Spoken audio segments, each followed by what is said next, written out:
આજના દિવસે બજારની અંદર આપણને એક 5% ઉછાળો જોવા મળી રહ્યો છે। ઓલમોસ્ટ 24,800ની ઉપર અત્યારે નિફ્ટી આપણને કામકાજ કરતું દેખાઈ રહ્યું છે। જે ગઈકાલે એક આપણને એક્સપાયરને લઈને ઘટાડો જોવા મળ્યો હતો, ત્યાંથી થોડી રિકવરી આજે આવી છે। બેંક નિફ્ટી ફરી પાછું 55,800 તરફની આજે યાત્રા કરી રહ્યું છે। મિડ કેપ સ્મોલ કેપમાં ગઈકાલના ઘટાડા બાદ આજે એક થોડીક રાહત જોવા તમને મળી રહી છે અને ખાસ કરીને 13.5 પર આવીને ઇન્ડિયા વિક્સ આજે સેટલ થઈ રહ્યો છે। એટલે આજના જે અત્યારે આપણને આ ઘડીએ સંકેતો મળી રહ્યા છે તમામે તમામ પોઝિટિવ છે, પરંતુ ખાસ કરીને આજના દિવસે તમારે ધ્યાન રાખવાનું છે એડવાન્સ ડિક્લાઇનના રેશિયો પર, કારણ કે આજે શરૂઆત અહીંયા જ્યારે થઈ ત્યારે આ થોડો નેગેટિવ તરફનો એડવાન્સ ડિક્લાઇનનો રેશિયો હતો, જે અત્યારે થોડોક સુધરતો દેખાયો છે। 1482 જેટલા શેર વધ્યા છે, 936 જેટલા શેરની અંદર ઘટાડો છે।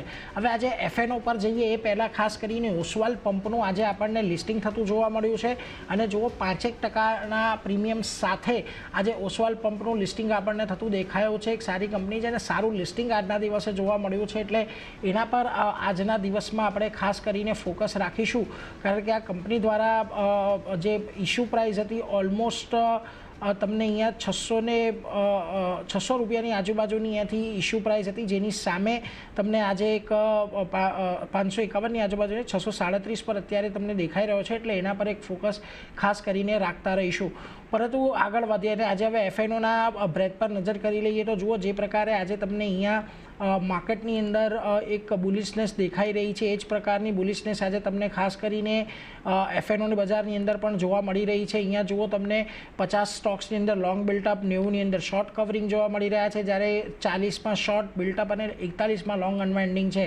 આજે જ્યાં લોંગ બની રહ્યા છે એ બધા કાઉન્ટર્સ પર એક વખત નજર કરી લઈએ તો જુઓ આજના દિવસે તમને ખાસ કરીને ઇન્ડસ ટાવરની અંદર એક સારું લોંગ બિલ્ડઅપ થઈ રહ્યું છે, કેન સ્ટેકમાં એક સારા લોંગ બિલ્ડઅપ છે, ઉનો મિન્ડા, મેક્રોટેક ડેવલપર્સ અને મેક્સેલનો સમાવેશ થાય છે। જ્યાં ઘડી આજે તમને શોર્ટ કવર થતા દેખાઈ રહ્યા છે એની અંદર ખાસ કરીને જુઓ તમને પીએફસી, આરઈસી, આ ઇરેડા, આ ત્રણે મહત્ત્વના કાઉન્ટર, એસજીવીએન અને પિરામલ એન્ટરપ્રાઇઝમાં પણ શોર્ટ કવર થઈ રહ્યા છે। બીજી તરફ તમે જ્યાં ઘડી શોર્ટ બિલ્ટઅપ જોઈ રહ્યા છો એની અંદર ખાસ કરીને જુઓ તમને હીરો મોટોકોર્પ, બજાજ ઓટો, એટલે બંને આજે ટુ વ્હીલર સ્ટોક્સની અંદર શોર્ટ બિલ્ટઅપ થઈ રહ્યા છે। એલટીઆઈ, મેન્ટ્રી, બજાજ ફાઇનાન્સ, પેજ ઇન્ડસ્ટ્રીઝનો સમાવેશ થાય છે અને જ્યાં લોંગ અનવાઇન્ડ થઈ રહ્યા છે આજના દિવસે એની અંદર તમને આજે bank of India, siemens, Tata tech, oil India અને કિયા ઇન્ડસ્ટ્રીઝનો સમાવેશ થાય છે, એટલે એના પર એક ખાસ નજર રાખતા રહીશું।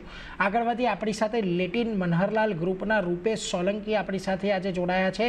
રૂપેશજી, સ્વાગત આપનું।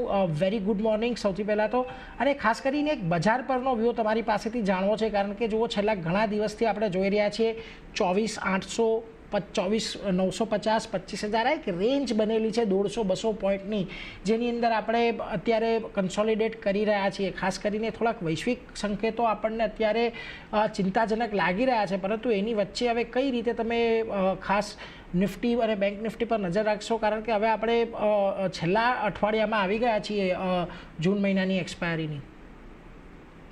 Good morning.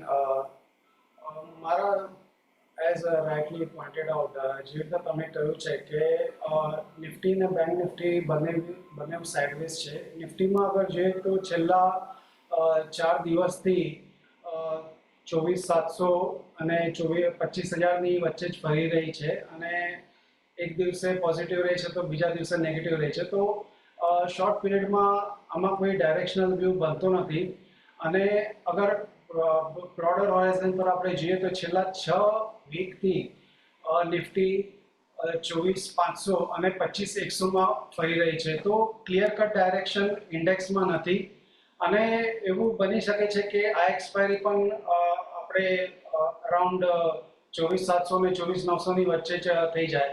બટ મારા હિસાબે ઇન્ડેક્સીસમાં બેટ કરવા કરતાં આપણે સ્ટોક સ્પેસિફિક ધ્યાન રાખીએ તો વધારે સારું રહેશે। જેમ કે અત્યારે છેલ્લા 4-5 દિવસથી અગર આપણે જોઈએ તો આઈટી સેક્ટરમાં મને લાગે છે ઉછાળો આવ્યો છે અને આગળ પણ આવી શકે છે, કેમ કે અગર ઇન્ટર માર્કેટ એનાલિસ્ટ તરીકે આપણે જોઈએ કે ડોલર છે ને હમણાં સ્ટ્રોંગ થઈ રહ્યો છે, અરાઉન્ડ 86.65ની ઉપર ડોલર ચાલી રહ્યો છે। તો આનું બેનિફિટ આઈટી સેક્ટરને મળી શકે છે।